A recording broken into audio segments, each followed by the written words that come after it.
शेर खान समझ गया कि ये औरत अपने भाइयों को इस बात का सबूत मुहैया करना चाहती है कि इसे जो हिंदू बदमाश अगवा करके ले गए थे वो शेर खान की मदद से अपनी इज्जत बचाकर इनके चुंगल से निकलने में कामयाब हो गई है। मगर वो ज़्यादा देर वहाँ रुकना भी नहीं चाहता था। इसने कहा, तुम्हारे भाई पता नहीं कब वापस आए, मुझे जल्दी जाना है। औरत हशमत ने कहा, वो लोग थोड़ी देर में आ जाएंगे, आप अंदर चलकर बैठे।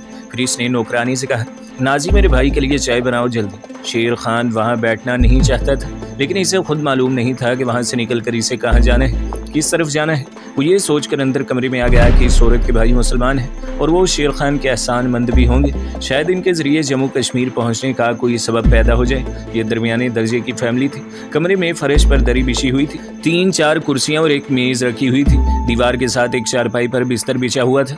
औरत हशमत भी अंदर आ गई। शेर खान कुर्सी पर बैठ गया। हशमत सामने चारपाई पर बैठ गई। शेर खान ने पूछा, ये काफिर तुम्हें क्यों उठाकर ले गए थे? क्या इनके साथ तुम्हारे भाइयों की कोई दुश्मनी है? हशमत कहने लगी, भाईजान क्या कहूँ क्या न कहूँ, राष्ट्रीय सेवक सिंह के हिंदुओं ने यहाँ के मुसलमानों को एक एक करके ख़त्म करने का फैसला कर रखा है। मेरे दोनों भाइयों रजब अली और अहमद अली का छोटा सा कारोबार था। हिंदुओं ने इनकी दुकान को आग लगा दी और कई बार इन पर कातिलाना हमला भी किया। कुछ मुसलमान तो यहाँ से दिल्ली मीरठ की तरफ हिजरत कर गए, मगर मेरे भाइयों ने सेवक सिंह के गुंडों का डटकर मुकाबला करने की ठान ली। मगर हुकूमत हिंदुओं की है। दोनों भाई फिर भी डटे रहे।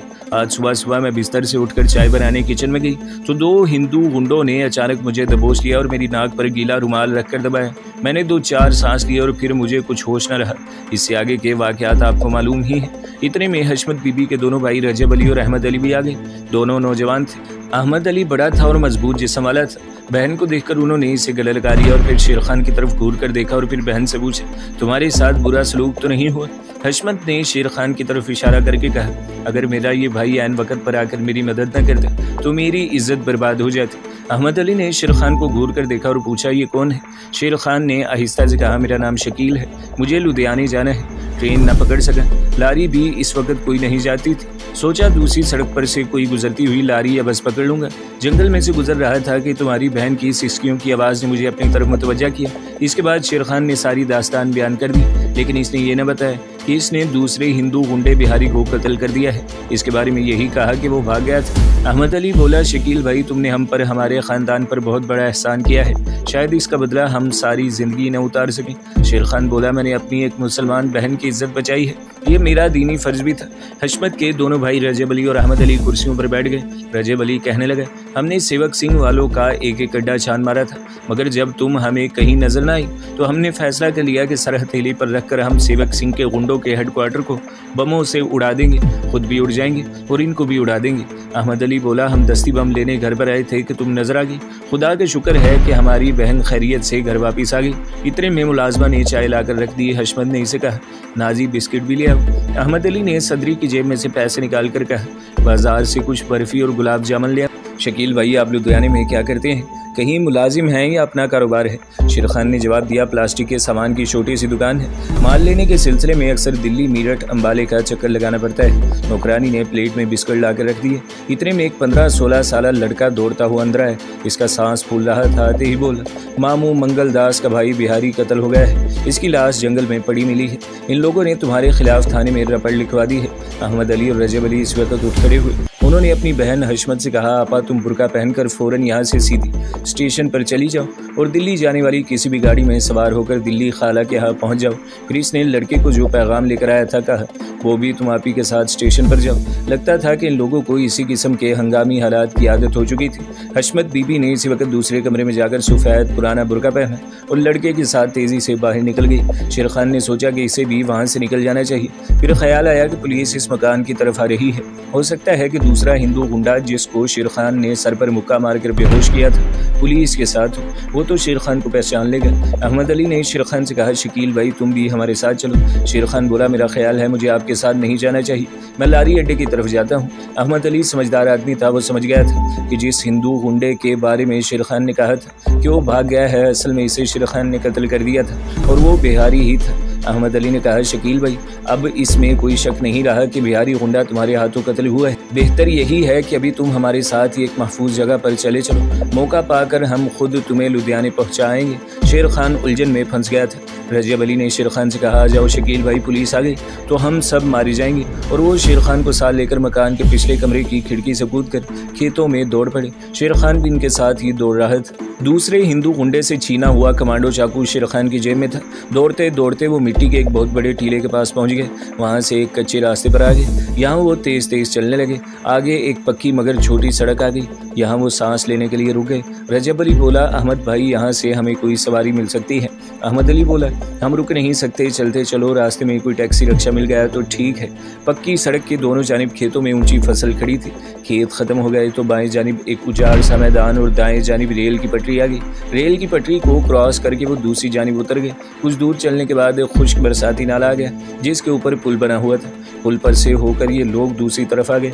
कुछ दूर किसी कॉलोनी के मकान नजर आ रहे थे। खेतों में एक जगह अहमद अली ने कहा, यहाँ बैठ जाओ। फिर इसने अपने छोटे भाई रजब अली से कहा, राजू फौरन मिर्ज़ा साहब के घर जाओ और इन्हें हमारे बारे में बयान करो कि हमें इनके तहफ़्फ़ुज़ की ज़रूरत है। रजब अली, अभी जाता हूँ कहकर आबादी के मकानों की तरफ चल पड़ा।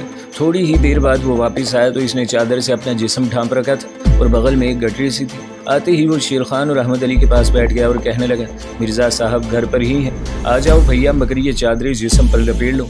उन्होंने चादरें अच्छी तरह से अपने जिस्मों के गिर्द लपेट ली और आबादी के मकानों की तरफ चलने लगे। मिर्ज़ा साहब का मकान आबादी के दूसरे किनारे पर खेतों के पास था। 2 मंजिला पुरानी टाइप का मकान था। बाहर एक बकरी बंधी हुई थी। सहन में मुर्गी के बोलने की आवाज़ रही थी। अहमद अली ने शेर खान से कहा, मिर्ज़ा साहब हमारी जमात के आदमी है, मगर ये राज सिवाय हमारे और किसी को मालूम नहीं है।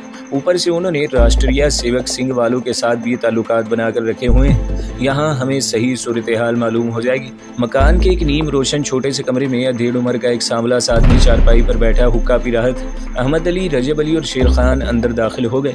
इस आदमी ने शेर खान की तरफ गौर से देखा। ये साहब कौन है? अहमद अली। अहमद अली बोला, मिर्ज़ा साहब अभी बताता हूँ। ये तीनों चारपाई के सामने रखे हुए मुंडों पर बैठ गए। इसके बाद अहमद अली ने मिर्ज़ा साहब को शेर खान के बारे में बताया कि इनका नाम शकील मियाँ है और उन्होंने ही हमारी बहन को मंगलदास और बिहारी गुंडों के चंगुल से निकाल कर घर पहुँचाया था। मिर्ज़ा साहब ने पूछा, और बिहारी को किसने कत्ल किया था?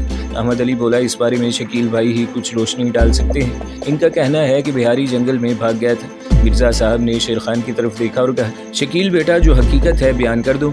यहाँ हम सब अपने ही ख़ानदान के आदमी हैं। शेर खान समझ गया था कि इन लोगों को पता चल गया है कि मैंने ही बिहारी का खून किया है। इनसे ये बात छुपाने की कोई ज़रूरत नहीं थी। चुनांचे इसने कहा, हकीकत यही है मिर्ज़ा साहब कि मैंने ही इस हिंदू गुंडे बिहारी को कत्ल किया था। अगर मैं इसे कत्ल न करता तो मेरे लिए हशमत बीबी की इज्जत बचानी मुश्किल हो सकती थी। मिर्ज़ा साहब ने हुक्के का कश लेकर कहा, तुम बहादुर और दलेर आदमी हो, हमें तुम्हारी कदर है। फिर उन्होंने अहमद अली की तरफ मुतवज्जा होकर पूछा, हशमत बेटी कहाँ है इस वक्त? अहमद अली ने कहा, इसे मैंने बॉबी के साथ स्टेशन पर भेज दिया है। वो किसी न किसी गाड़ी में बैठकर दिल्ली रवाना हो जाएगी। ठीक किया, मिर्ज़ा साहब बोले। रजब अली कहने लगा, मंगलदास गुंडे ने हमारे खिलाफ बिहारी के कत्ल के इल्ज़ाम में पर्चा दर्ज कराया है। पर्चा दर्ज कराने से क्या होता है? मिर्ज़ा साहब बोले, इनके पास क्या सबूत है कि बिहारी को तुम में से किसी ने कत्ल किया है?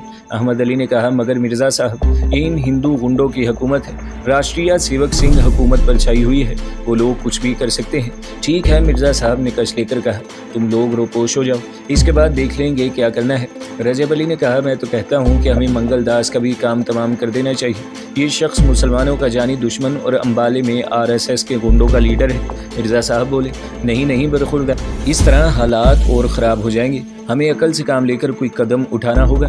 शेर खान खामोश बैठा इन लोगों की बातें सुन रहा था। जब मिर्ज़ा साहब ने अपनी बात ख़त्म की तो इसने मिर्ज़ा साहब से कहा, मेरा लुधियाने वापस जाना बहुत ज़रूरी है। वहाँ मेरा सारा कारोबार है। मुझे किसी तरह यहाँ से निकाल दीजिए, आपकी बड़ी मेहरबानी होगी। अहमद अली ने मिर्ज़ा साहब से कहा, शकील भाई ठीक कह रहा है। इसने हमारे साथ नेकी की है। हम नहीं चाहते कि हमारे साथ ये भी किसी मुसीबत में फंस जाए। मिर्ज़ा साहब कहने लगे, तुम भी ठीक कहते हो। इसके बाद उन्होंने शेर खान की तरफ देखा और बोले, अजीज़ मन, आज का दिन यहाँ गुजार लो। रात को तुम्हें लुधियाने पहुँचाने का कोई ना कोई बंदोबस्त कर देंगे, लेकिन तुम्हें अपना हुलिया बदल कर यहाँ से निकलना होगा, क्योंकि दूसरे गुंडों ने, जिसका नाम मंगलदास है, तुम्हें देखा हुआ है और वो जानते हैं कि तुमने ही बिहारी को कत्ल किया था। शेर खान के लिए बज़ाहिर ये कोई इतना संगीन मसला नहीं था, लेकिन ये वारदात इसके हक़ में ख़तरनाक साबित हो सकती थी। चुनांचे इसने मिर्ज़ा साहब की तजवीज़ को कबूल करते हुए कहा, आप जिस तरह कहते हैं मैं वैसे ही करूँगा। लेकिन मैं चाहता हूँ कि अम्बाले से मैं किसी लारी या ट्रेन में सवार ना हूँ, क्योंकि यहाँ इन जगहों पर पुलिस ज़रूर मौजूद होगी। मिर्ज़ा साहब बोले, ये भी मैं जानता हूँ, तुम फिक्र न करो, तुम्हें बड़ी हिफाजत के साथ अम्बाले से निकाल दिया जाएगा। दिन का बाकी का हिस्सा शेर खान ने इसी मकान में गुजारा। जब रात हो गई तो मिर्ज़ा साहब ने शेर खान से कहा, शकील मियाँ, हमारे आदमियों ने हमें जो खबर दी है इसके मुताबिक इस कॉलोनी के बाहर भी पुलिस और CID मौजूद है। अहमद अली भी वहाँ मौजूद था। वो कहने लगा, मेरा ख्याल है शकील को साधु बनकर यहाँ से निकलना चाहिए, दूसरा कोई भी हुलिया मुनासिब नहीं रहेगा। मेरा भी यही ख्याल है, मिर्ज़ा साहब ने कहा। शेर खान बोला, लेकिन साधुओं वाला लिबास और विग वगैरह कहाँ से आएगी? अहमद अली ने जवाब दिया, इसकी तुम फिक्र न करो, सब इंतज़ाम हो जाएगा। मिर्ज़ा साहब ने इसी वक्त एक ख़ास आदमी को दौड़ाया। वो 1 घंटे के बाद एक गठरी बगल में दबाए वापस आ गया। इस गठरी में साधुओं वाला जर्द लंबा चोला, तरशोल, सर पर लगाने के लिए लंबे बालों की विग और माथे पर लगाने वाला तिलक की डिब्बी सब कुछ मौजूद थी। आधी रात शुरू होते ही शेर खान ने अपना भेस तब्दील कर लिया। जर्द रंग का लंबा चोला पहन लिया, सर पर विग लगा ली, माथे पर तिलक लगा लिया, गले में मनकों की माला डाल ली और पूरा साधु बन गया। मिर्ज़ा साहब और अहमद अली इसे देख रहे थे। अहमद अली ने कहा, मुझे यकीन है कि इस हुलिये में तुम्हें कोई नहीं पहचान सकेगा। मिर्ज़ा साहब बोले, शकील मियाँ, तुम्हारी पतलून, कमीज़ और बूट वगैरह एक अलग गठरी में तुम्हारे साथ जो आदमी जाएगा इसके पास मौजूद होंगे। महफूज मकाम पर पहुंचने के बाद तुम साधुओं वाले कपड़े उतार कर अपने कपड़े पहन लोगे। इतने में वहाँ एक और आदमी आ गया, दुबला पतला सा था। इसने खद्दर का कुर्ता पजामा पहना हुआ था और सर पर पुरानी गांधी कैप थी। मिर्ज़ा साहब ने शेर खान से कहा, यह आदमी तुम्हारे साथ जाएगा। फिर उन्होंने आने वाले आदमी से पूछा, शाह जी, बाहर की क्या सूरत हाल? वो खद्दर पोश आदमी बोला, मिर्ज़ा जी, सूरत हाल ये है कि लुधियाना जलंधर की तरफ GT रोड पर पुलिस जगह जगह चेकिंग कर रही है। रेलवे स्टेशन पर भी पुलिस के अलावा CID के आदमी फैले हुए हैं। अहमद अली भी कमरे में आ गया था। इसने नवारिद से पूछा, शाह जी, तुम्हारे ख्याल में हमें क्या करना चाहिए? इस आदमी ने कहा, मेरी राय में शकील भाई को इन हालात में लुधियाने का रुख नहीं करना चाहिए। फिर क्या करना चाहिए? मिर्ज़ा साहब ने पूछा। शाह जी बोले, मेरे ख्याल में इन्हें यहाँ से मीरठ या दिल्ली की तरफ निकल जाना चाहिए और वहाँ से बजरिया हवाई जहाज़ लुधियाना जाएँ तो ज़्यादा बेहतर है। अहमद अली ने कहा, लेकिन मीरठ या दिल्ली जाने के लिए भी इनका रेलवे स्टेशन पर जाना ज़रूरी है और वहाँ पुलिस मौजूद है। शाह जी कहने लगे, इसका हल मैंने ये सोचा है कि मैं इस वक्त रात के अंधेरे में इन्हें अपने गाँव ले जाऊँगा, वहाँ ये रात रहेंगे। दूसरे दिन मैं इन्हें यक्के में बिठाकर अम्बाले से आगे दिल्ली की तरफ करेतगढ़ के स्टेशन पर ले जाऊँगा। वहाँ दिल्ली जाने वाली पैसेंजर ट्रेन खड़ी होती है, शकील भाई को मैं इसी में बिठा दूँगा। आगे इनकी मर्ज़ी है, चाहे मेरठ उतर जाएँ या सीधा दिल्ली चले जाएँ। मिर्ज़ा साहब ने शेर खान की तरफ मुतवज्जा होकर कहा, शकील मियाँ, मेरे ख्याल में ये तजवीज़ बड़ी माकूल है और इन हालात में इसके सिवा कोई दूसरा रास्ता भी नहीं है। मैं तुम्हें यही मशवरा दूंगा कि तुम मेरठ उतरने की बजाय सीधा दिल्ली की तरफ निकल जाओ। वो बड़ा शहर है, वहाँ से तुम्हें लुधियाने की फ़्लाइट भी आसानी से मिल जाएगी। क्या ख्याल है? शेर खान किसी न किसी तरह वहाँ से निकलना चाहता था। कहने लगा, ठीक है, मैं ऐसे ही करूँगा। अहमद अली ने कहा, पैसों की तुम फिक्र न करना। फिर इसने जेब से एक लिफाफा निकाल कर शेर खान की तरफ बढ़ाते हुए कहा, इस हकीर सी रकम को कबूल करो। हम तुम्हारी बहुत खिदमत करना चाहते थे मगर तुमने हमें मौका ही नहीं दिया। शेर खान ने कहा, मेरे पास पैसे हैं, आप तकलीफ़ न करें। अहमद अली बोला, शकील भाई, अगर तुमने इस छोटी सी रकम को कबूल न किया तो मैं अपने आप को कभी मुआफ़ नहीं करूँगा। मुझे अपना बड़ा भाई समझ कर ये लिफाफा अपने पास रख लो। शेर खान पैसे नहीं लेना चाहता था मगर इन लोगों ने ज़बरदस्ती इसके लंबे साधुओं वाले कुर्ते की जेब में लिफाफा डाल दिया। जो आदमी वहाँ आया था और जिसको सब लोग शाहजी कहकर बुलाते थे, इसने कहा, मेरा ख्याल है अब शकील भाई को मेरे साथ निकल चलना चाहिए। ये वक्त फ़रार होने के लिए बड़ा मुनासिब है। अहमद अली शेर खान को गले लगकर मिला। रजब अली भी दूसरे कमरे से आ गया। इसने भी शेर खान को गले लगाया और कहने लगा, भाईजान, आपका शुक्रिया अदा करने के वास्ते हमारे पास अल्फाज नहीं है। शेर खान ने कहा, ऐसी बात न कही, मैंने कुछ नहीं किया, एक मुसलमान होने के नाते अपना दीनी फ़र्ज़ अंजाम दिया है। इंशाअल्लाह फिर मुलाकात होगी। शेर खान ने सबसे हाथ मिलाया, खुदा हाफिज़ कहा और शाहजी के साथ साधुओं वाले हुलिये में तरशोल हाथ में पकड़े मिर्ज़ा साहब के मकान से बाहर निकले। बाहर रात का अंधेरा छाया हुआ था। शाहजी शेर खान के कपड़ों की छोटी सी गठरी बगल में दबाए आगे आगे चल रहे थे। शेर खान इसके पीछे पीछे चल रहा था। अम्बाले के इस मज़ाफ़ाती कॉलोनी से निकलने के बाद अंधेरे में वो एक तरफ खेतों के साथ साथ चलने लगे। खेत काफ़ी दूर तक चले गए थे। खेतों के आगे मैदान सा शुरू हो गया। एक कुत्ता भौंकता हुआ एक तरफ को भाग गया। शेर खान ने शाहजी से पूछा, आपका गांव यहाँ से कितनी दूर है? शाहजी ने कहा, 6-7 कोस के फासले पर है। आप थक तो नहीं जाएंगे? इस आदमी को क्या मालूम कि शेर खान किस मिट्टी का बना हुआ है। वो तो इसे प्लास्टिक का कारोबार करने वाला एक आम दुकानदार ही समझ रहा था। शेर खान ने जवाब दिया, मैं बिल्कुल नहीं थकूंगा, मुझे पैदल चलने की आदत है। शाहजी शेर खान को रात के अंधेरे में वीरान इलाकों में ले जा रहे थे। रात ढलना शुरू हो गई थी जब वो एक छोटे से गांव में पहुंचे। गांव में किसी जगह रोशनी नहीं हो रही थी। गांव के बाहर एक तरफ छोटी सी कोठरी बनी हुई थी। कोठरी के बाहर दरख्त के नीचे एक घोड़ा बंधा हुआ, पास ही एक यक्का भी पड़ा हुआ था। शाहजी शेर खान को इस कोठरी के पास ले आए और कहने लगे, हम दिन निकलने से पहले पहले इस यक्के में बैठकर यहाँ से चल देंगे। आप 1-1.5 घंटा सो जाएं तो आप ताज़ा दम हो जाएंगे, मैं आपको आकर जगा दूंगा। शाहजी शेर खान को कोठरी के बाहर छोड़कर चले गए। कोठरी का आधा दरवाज़ा खुला था। शेर खान कोठरी के अंदर चला गया। कोठरी में अंधेरा था। शेर खान ने अंधेरे में टटोल कर देखा, अंदर एक खाली चारपाई बिछी हुई थी। वो इस पर लेट गया। इसने आंखें बंद कर ली और दिल में खुदा के हुजूर दुआ मांगने लगा कि या अल्लाह पाक मुझे खैर खैरियत से कश्मीर पहुंचा दे, ताकि मैं अपने कश्मीरी मुजाहिदीन भाइयों के शाना बशाना भारतीय फ़ौज के ख़िलाफ़ जिहाद में हिस्सा ले सकूं। अगरचे शेर खान काफ़ी पैदल चलने की वजह से थक गया था, मगर इसे नींद नहीं आ रही थी। इसकी वजह महज ये थी कि अभी तक वो ख़तरे की हुदूद से बाहर नहीं निकला था। चारपाई पर लेटे लेटे इसके जहन में हर किस्म के ख्याल आ रहे थे। रात गुजरती जा रही थी। कमांडो चाकू इसने अहमद अली और रजब अली के घर पर ही छोड़ दिया था। उन्होंने शेर खान को जो लिफाफा दिया था, शेर खान ने इसे भी खोलकर नहीं देखा था कि इसमें कितनी रकम है। घंटा सवा घंटा गुजर गया। इसे बाहर किसी के कदमों की आहट सुनाई दी। वो उठकर बैठ गया। फिर जल्दी से कोठरी के दरवाजे को जरा सा खोलकर बाहर देखा। तारों की धुंधली रोशनी में इसे कोई आदमी आता नजर आया, मगर ये आदमी शाहजी ही थे। इसने कोठरी में आकर शेर खान को आवाज़ दी, शकील भाई जाग रहे हो? शेर खान इस दौरान चारपाई पर जाकर बैठ गया। कहने लगा, जाग रहा हूँ शाहजी, कब चलना है? शाहजी ने कहा, यक्का जोतने लगा हूँ, इसके बाद चल पड़ेंगे। यक्के के आगे घोड़े को जोतने में आधा घंटा लग गया। शेर खान कोठरी के बाहर आकर बैठ गया। जब यक्का तैयार हो गया तो दोनों इसमें सवार हुए और यक्का खेतों में एक तरफ चल पड़ा। इनकी मंजिल अम्बाले से आगे मीरठ की जानिब करीतगढ़ नाम का कोई रेलवे स्टेशन था। कच्चे रास्ते पर आकर यक्के की रफ्तार शाहजी ने तेज कर पूह फट रही थी। जब दूर से करीतगढ़ स्टेशन के सिग्नल की सुरख रोशनी नजर आने लगी, शाहजी ने कहा, 1-1.5 घंटे के बाद अमृतसर से दिल्ली जाने वाली पैसेंजर ट्रेन यहाँ आकर ठहरती है, तुम दिल्ली ही चले जाओ तो बेहतर होगा। शेर खान ने कहा, मैं भी दिल्ली जाने की सोच रहा हूँ। यक्का करीतगढ़ स्टेशन के बाहर एक तरफ रुक गया। शाहजी कहने लगे, मैं टिकट लेकर अभी आता हूँ। शेर खान ने कहा, मुझसे पैसे लेते जाए। शाहजी बोले, मेरे पास है। अगरचे भारत में रेल में सफ़र करते हुए साधु सन्यासी लोग टिकट नहीं खरीदते और इन्हें बिला टिकट सफ़र करने की इजाज़त होती है। इसके बावजूद शेर खान टिकट खरीद कर सफ़र करना चाहता था। वो खामखा की मुश्किल में नहीं फंसना चाहता था। शाहजी टिकट लेकर आ गए। इसे शेर खान के हवाले करते हुए कहा, खुदा हाफिज़ भाई, अपना ख्याल रखना, ये दिल्ली तक का टिकट है। शाहजी ने शेर खान से हाथ मिलाया, खुदा हाफिज़ कहा और यक्के को लेकर वापस चल पड़े। शेर खान स्टेशन के प्लेटफॉर्म पर आकर एक बेंच पर बैठ गया। मामूली सा देहाती स्टेशन था। रात के सन्नाटे में प्लेटफॉर्म दूर तक खाली पड़ा था। शेर खान को ऐसा लगा जैसे स्टेशन पर कभी कोई गाड़ी नहीं आई, लेकिन आखिर रेलवे स्टेशन था और शाहजी के अलावा मिर्ज़ा साहब ने भी कहा था कि दिल्ली जाने वाली पैसेंजर ट्रेन यहाँ आकर थोड़ी देर ठहरती है। प्लेटफॉर्म पर बैठे बैठे अचानक शेर खान को ख्याल आया कि शाहजी अपने साथ इसके जो कपड़े गठरी में बांधकर साथ चले गए थे, वो इन्हें देने याद नहीं रहे। शेर खान को भी सफरा तफरी में अपने कपड़ों का ख्याल नहीं आया था, मगर अब कुछ नहीं हो सकता था। इसे साधुओं के भेष में ही अब दिल्ली तक सफ़र करना था। आसमान पर सुबह की सफ़ेदी नमूदार होना शुरू हो गई कि दूर से रेलगाड़ी की सीटी की आवाज़ सुनाई दी। इस दौरान प्लेटफॉर्म पर कोई दूसरा मुसाफिर भी नहीं आया था, सिर्फ शेर खान ही एक मुसाफिर था। सीटी की आवाज़ के साथ ही किसी जानिब से एक आदमी नमूदार हो गया। इसके हाथ में सुरख सब्ज़ रोशनी वाली लालटेन थी। कुछ देर के बाद एक पैसेंजर ट्रेन आकर प्लेटफॉर्म पर ठहर गई। ट्रेन मुसाफिरों से भरी हुई थी। अक्सर मुसाफिर सो रहे थे। शेर खान एक डब्बे में दाखिल होकर एक तरफ होकर बैठ गया। ट्रेन बमुश्किल 1 मिनट के लिए रुकी और चल पड़ी। दिन निकल आया था। जब ट्रेन मीरठ पहुंची, शेर खान साधु के भेष में अपने डब्बे में ही बैठा रहा। मीरठ के स्टेशन पर काफ़ी रश था। रेलवे पुलिस के 2-4 सिपाही भी नज़र आ रहे थे। एक तरफ मिलिट्री पुलिस के 2 जवान भी इसे दिखाई दिए। ट्रेन काफ़ी देर रुकी रही। डब्बे में और मुसाफिर दाखिल हो गए।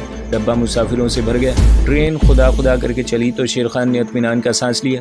अब आगे बड़ा स्टेशन दिल्ली ही था। ट्रेन हर छोटे स्टेशन पर रुक रही थी। दिन के 12 बज चुके थे जब शेर खान दिल्ली पहुंचा। स्टेशन से वो जल्दी से बाहर आ गया। इसने स्टेशन से बाहर आते ही एक खाली रिक्शा लिया और ड्राइवर से ख़ास इलाके में जाने के लिए कहा। इस ख़ास इलाके का हम यहाँ नाम नहीं बताएंगे। वहाँ इनकी तंजीम का एक ख़ास आदमी रहता था। वो आदमी इसे घर पर ही मिल गया। शेर खान ने वहाँ पहुँचते ही पहला काम ये किया कि साधुओं वाला लिबास उतार कर मुँह हाथ धोया और पतलून बुशर्ट पहन ली। इसकी तंजीम के आदमी का असली नाम भी हम बाज़ मुस्तहदों की वजह से नहीं लिखेंगे, आप इसका नाम खालिद रख लें। दोनों मुजाहिदों ने खाना खाया। इसके बाद शेर खान कहने लगा, ये बताओ कि कश्मीर पहुँचने के लिए सबसे महफूज ज़रिया इन हालात में क्या हो सकता है? खालिद कहने लगा, शेर खान सबसे महफूज ज़रिया तो हवाई जहाज़ ही हो सकता है।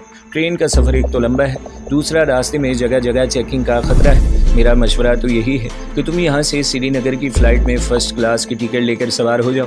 फ़र्स्ट क्लास में तुम ज़्यादा महफूज होगे। शेर खान को ये तजवीज़ बड़ी मुनासिब महसूस हुई। दिल्ली से श्रीनगर तक की फ़्लाइट में सीट बुक कराने के लिए इसे 1 हफ़्ता इंतज़ार करना पड़ा। इस दौरान वो अपने मुजाहिद साथी खालिद के मकान पर ही रहा। 1 हफ़्ते के बाद इसे दिल्ली से श्रीनगर की फ़्लाइट में सीट मिल गई। ये फ़र्स्ट क्लास की सीट थी। शेर खान बगैर किसी परेशानी के श्रीनगर पहुँच गया। यहाँ से वो अपने साथी मुजाहिदों के ठिकाने पर आ गया। कमांडो अरसलान से बड़ी देर बाद मुलाकात हुई थी।